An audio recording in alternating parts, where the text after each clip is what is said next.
Justice Ginsburg will, of course, be remembered as a groundbreaking pioneer for women in the legal profession and as a relentless champion of gender equality, both as an advocate and as a judge. But I hope that she's also remembered as a real defender of voting rights and the democratic process.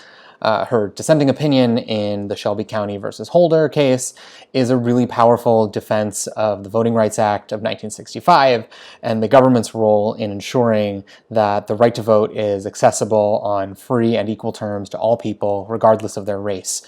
Personally, I am really inspired by Justice Ginsburg's work as an advocate, in addition to her role on the bench. She once remarked, fight for the things that you care about, but do it in a way that will lead others to join you. And that was reflected in the way that she litigated gender discrimination cases early in her career, often before a panel of all-male judges, including at the Supreme Court. She didn't describe those claims as being about women's rights. She framed them instead as cases about gender equality, or sex equality at the time.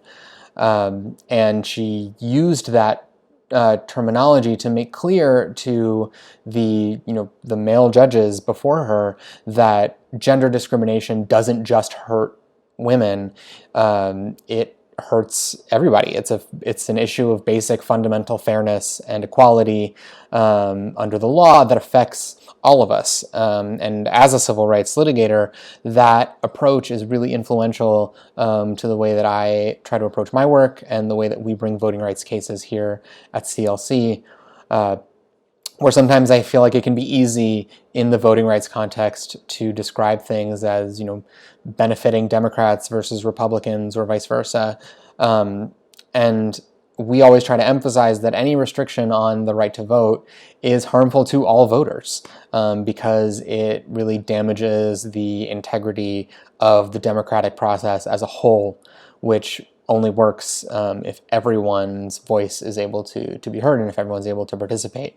And Justice Ginsburg, in her career at the ACLU and in academia before she joined the federal judiciary, really exemplified that kind of approach to the law, where any discrimination, any burden on our fundamental rights doesn't just impact the people who are most directly affected by it, but harms all of us because it undermines the basic principle of equal justice under the law.